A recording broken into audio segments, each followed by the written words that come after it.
This is episode 41, and we are going to move on to the next chapter of Srimad Bhagavad Gita, chapter number 3, third chapter, entitled Karma Yoga. Gita is having 18 chapters, and title of each chapter is always yoga and the path to that yoga. And yoga here means connecting ourselves with God. There is no other meaning of yoga in spirituality than ultimately becoming one with God. All other aspects should be considered secondary and means to connection with God. Gita talks nothing but connection with God when we talk about yoga, whether it's karma yoga or jnana yoga, knowledge yoga, or bhakti yoga, or whatever path we may be talking about. Those are the paths through which we attain our oneness with eternity. In chapter 1 we notice all of us have family and the battle that we have to do, and we feel confused, depressed, we don't want to act. Mostly when it comes to our selfishness or attachment is due to selfishness. Things don't work our way, so we don't like things to happen, and yet they do happen. The second chapter, in which Sri Krishna Bhagavan is telling Arjuna that foremost problem is ignorance. Most of the time the problems we have is because we really do not know how God has made the universe, where our place is, what we are supposed to do, what He expects from us, and whether we are doing according to His law. So knowledge is very important, and that's why that was the first sign. Whenever we want to produce a product, like let us say an aeroplane or an automobile, let's say an aeroplane, first we will think about it, we want something to fly in the air, then we call upon the people who know about it, knowledge about the plane. They are intelligent, they are educated, they know in theory how to design a plane. They sit down on the board, technical board, and try to design a plane. Well, if we don't know, then certainly we cannot design. But designing a plane on the board, on the paper, doesn't do the job. And so the next step is to go into the laboratory, try to see if our theory is okay, is going to work. So we need to produce a model or a sample, and then we will of course be testing if it is going to fly.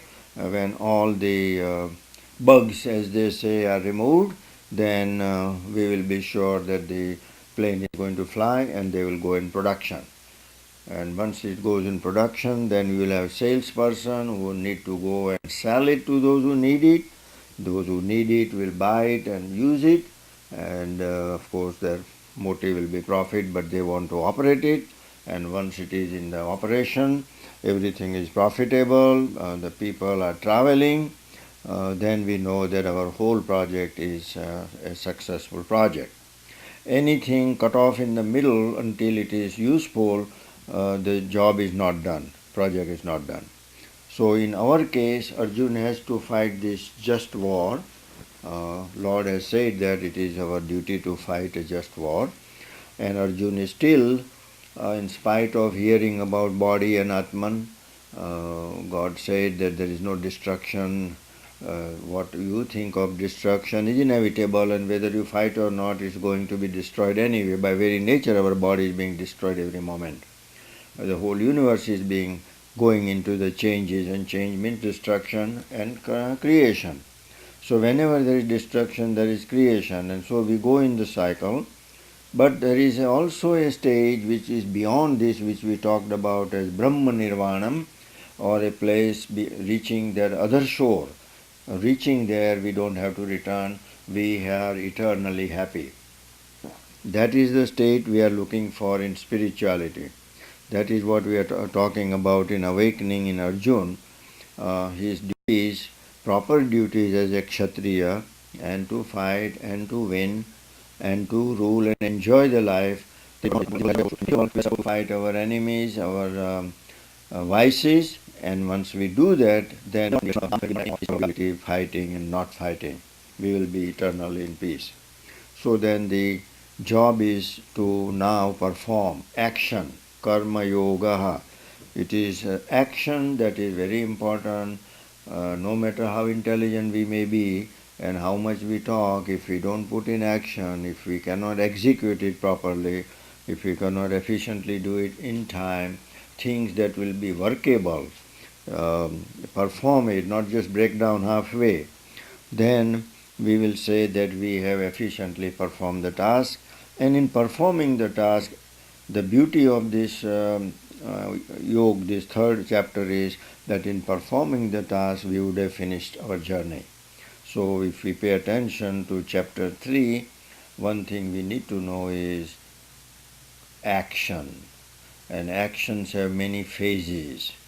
And so, as we have already said, that actions can bind us, action can be neutral, and actions can also release us from the bondage of action. So actions are very dangerous if we don't know how to handle them. They are very helpful, and it's a beautiful means to achieve our goal, and that is the only means to achieve the goal. We have no option. There is no way to realize God without performing our duties expertly, doing the job the way we should do, and even in worldly things, unless we perfectly produce a product, we are not going to succeed, and a business or a company will collapse. Certainly, God expects the same thing in our life, that everything we do must be perfect, on time, proper planning, proper thinking, efficiently done with a minimum of time, without haste, nor without dragging our feet, taking more time than necessary. If you take less time than necessary, then you have hurried and you have ruined the project somewhere. Somewhere we have to find that balance. We had been told that balance was yoga. If you remember, samatvam yoga uchyate.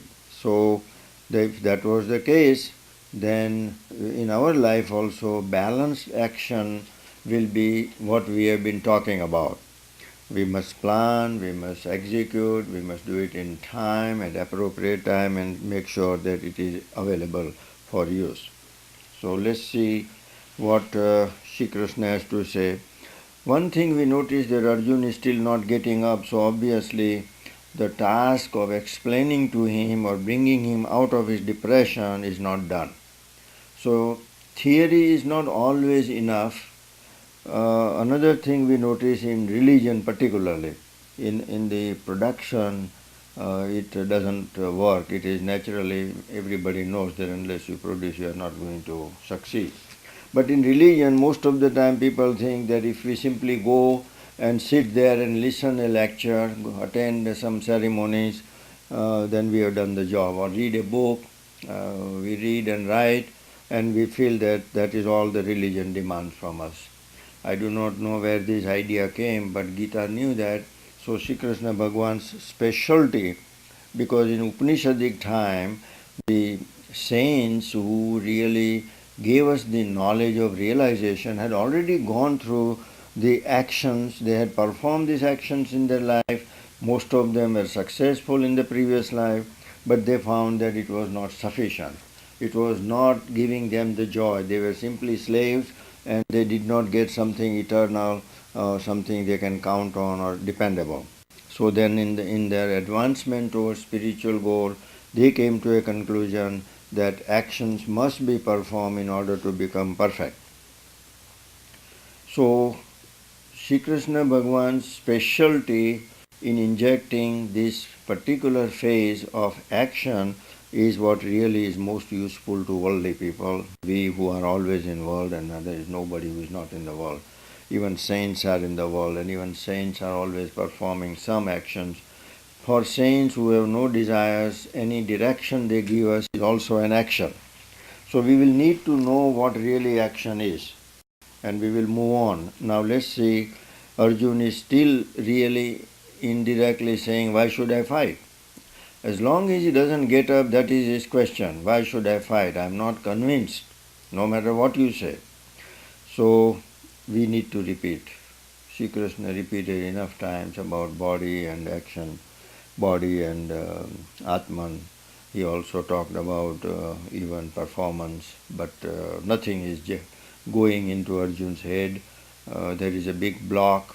Our beliefs and our depressions and our feelings are so powerful that at times, no matter how a wise man may advise us, we just don't listen, or at least we don't want to practice or put in action.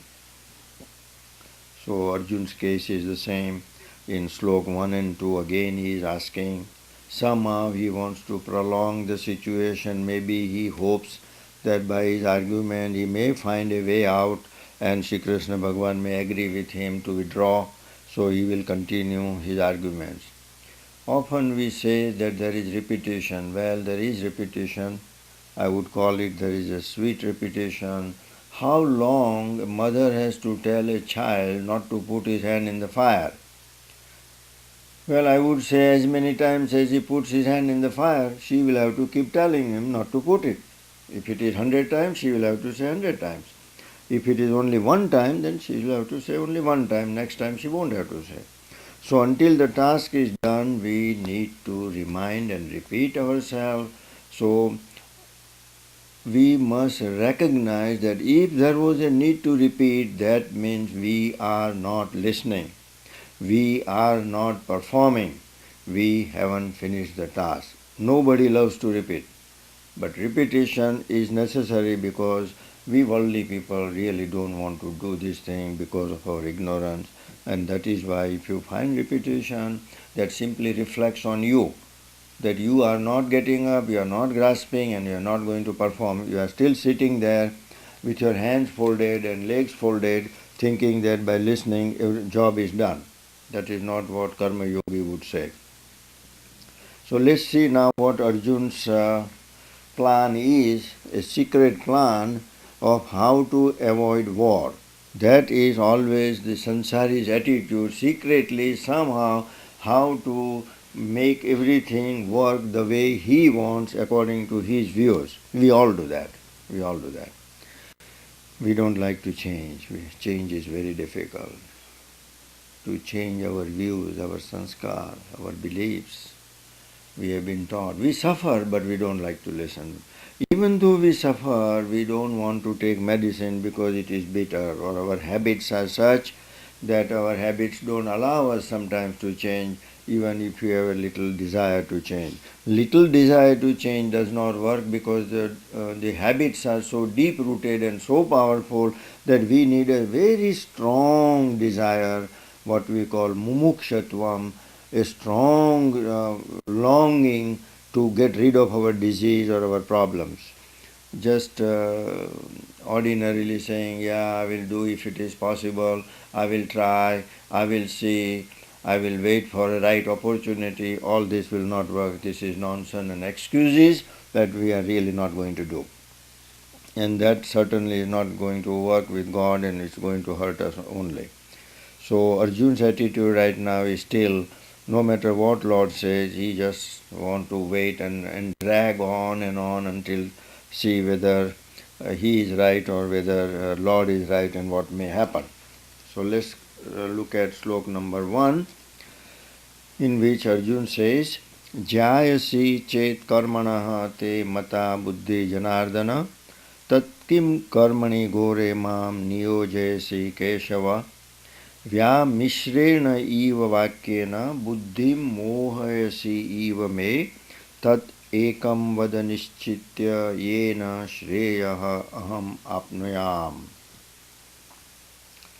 In these first two sloks, he has put up his argument, and a beautiful way he is putting up his argument by saying that in one of these sloks in the second chapter, now that means he was not sleeping.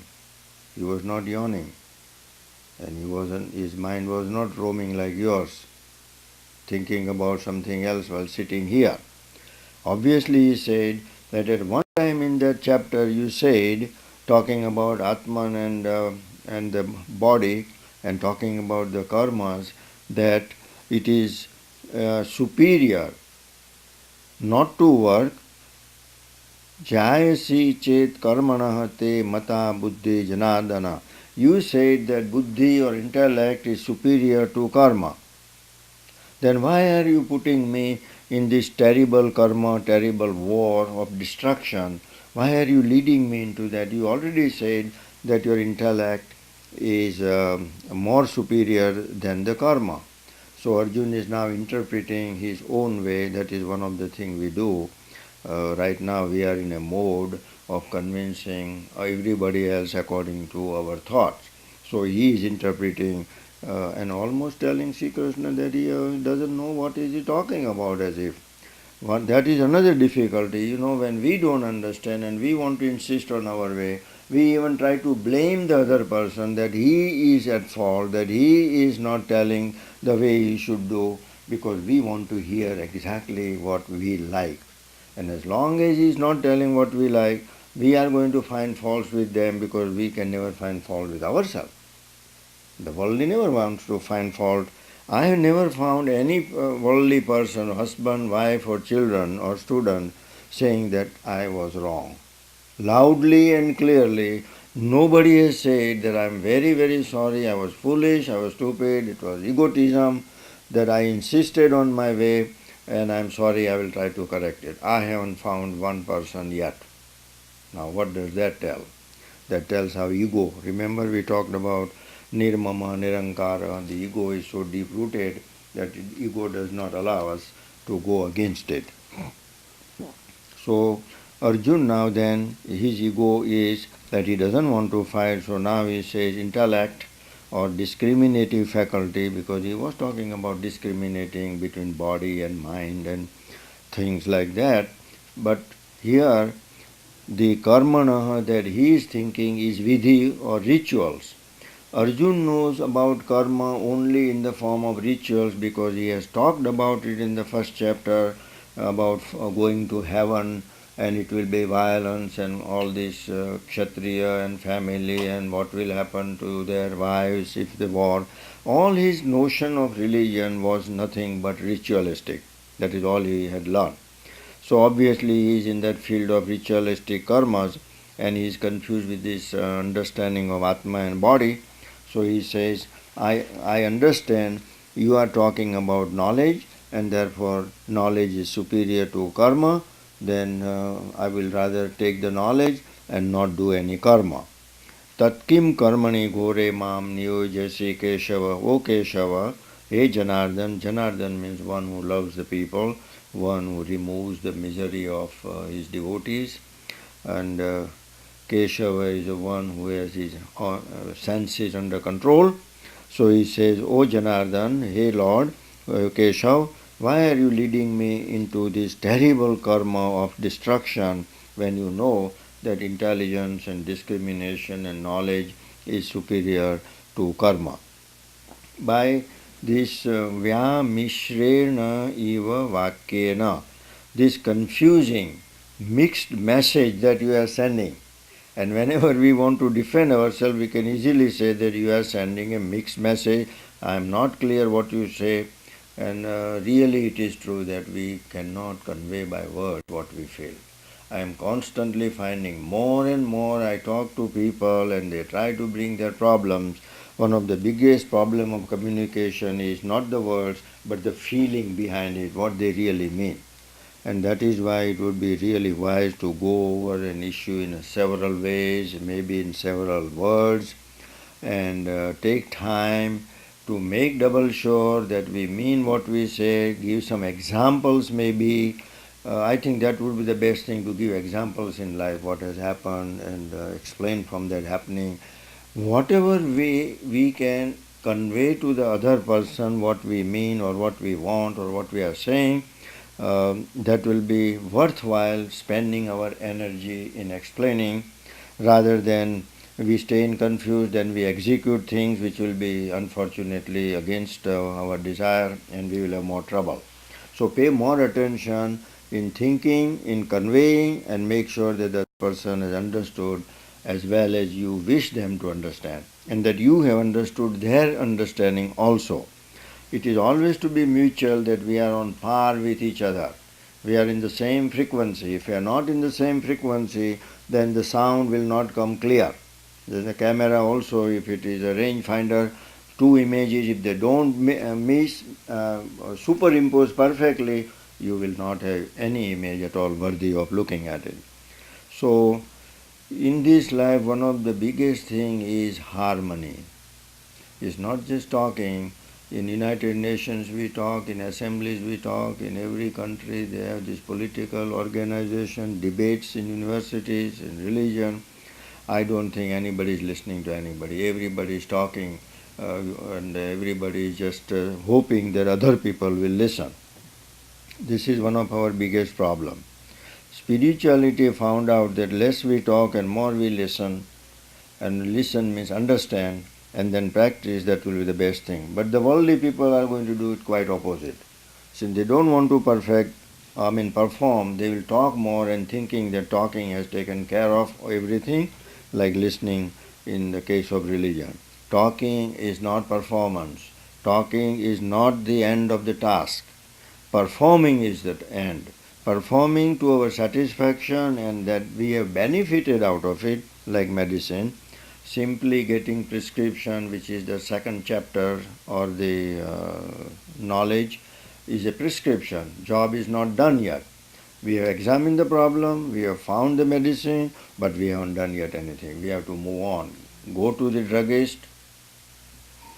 I think the word druggist I learned in London. When I was one time in London, I went to a drugstore and I found out that they call that the pharmacist, druggist, while we in this country call pharmacist. There is always these words, Here if you call somebody druggist, I think we'll have a problem because drugs are a problem. And anytime you use the word drug, you have a problem. But in the country in which drug is medicine, that is not a problem. So it is the same drug. We are taking drug all the time. But that drug and the meaning behind the drug, so same word can mean so many things. You got to remember with whom you are talking, what is the intention, who is listening, and then what is the feeling of the culture behind it. So language reflects the culture. The words reflect what is normally accepted in the society. So we have to learn the language of the people in whom we live. Particularly in the new society, it is necessary that do as Romans do in Rome. That is not a false statement, it is very true.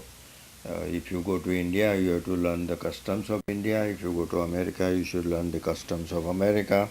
You don't always have to agree with all the customs, but at least you should know that that is their custom. Whether you agree or not, that is not important. And they cannot make you agree.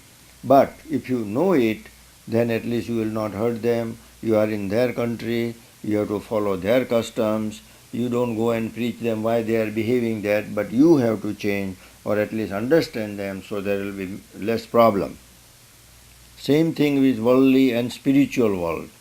In the spiritual world, the worldly people don't understand and they want to move in that, then they will have to learn the new language, the custom of the saints, and the custom of this Gita. What is it trying to do? Arjun is not understanding the custom or words of Sri Krishna. At least he is honest, that he is saying that please explain to me. Whatever you are talking, you have confused me.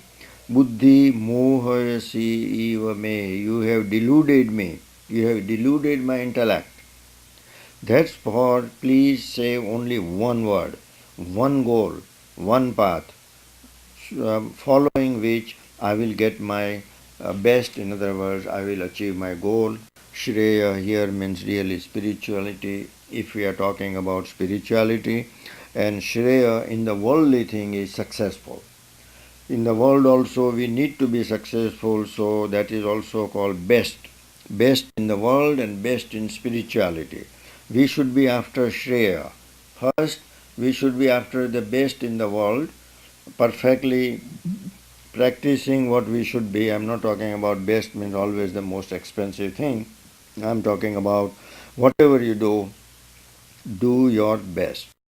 It is not the arbitrary value that we have put that more expensive means best, but it is whatever the thing we want to have it perfect. So Arjun says that my buddhi is deluded because of your statement.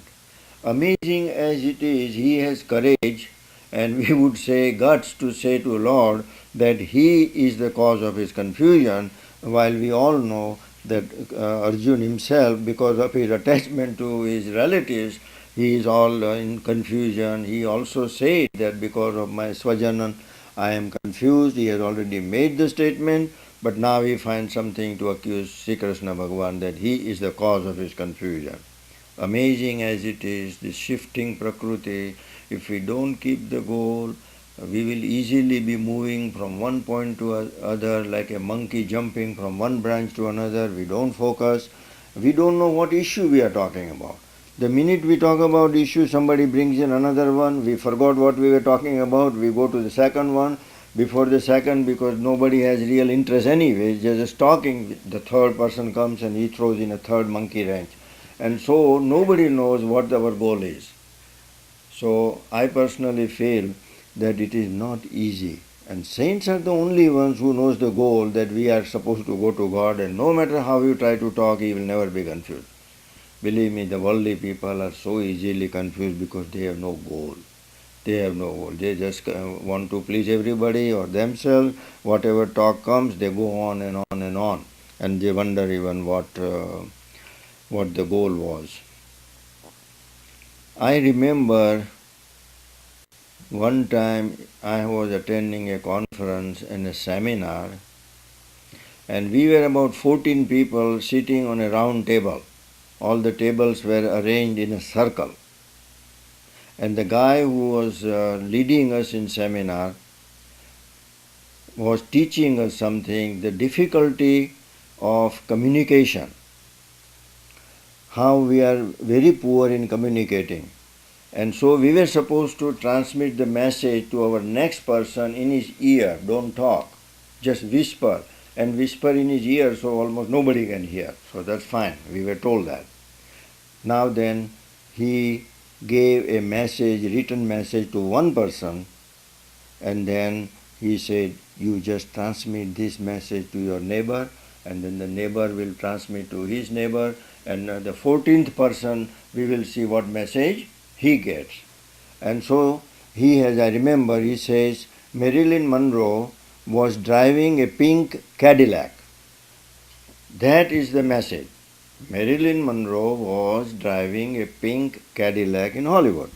A short statement, clear, written, out. Now he told the next person told another person, the third, the fourth, the fifth. By the time it came to the 14th person, the 14th person said that Marilyn Monroe was riding a horse. And this actually happened. I mean, we are not kidding here. And nobody knew how the horse got into this message when he was talking about a pink Cadillac. And this really proves that 14 times if the message went, this is what happened. From a car it became a horse, or from a horse it might become a car. As soon as you transmit the message, it is already diluted. We can't even convey to ourselves, we can't even convince ourselves what to talk about other people. So try to understand from these two statements of Arjun trying to blame Sri Krishna that you are confusing me, you are deluding me, you are not telling me one path, you are telling me too many things. But all these things he is trying to blame. He doesn't want to accept or take responsibility of his own weakness or his own problem. We do all the same thing too. Om Namo Bhagavate Vasudevaya. Om Shanti Shanti Shanti Hari Om Tat Sat.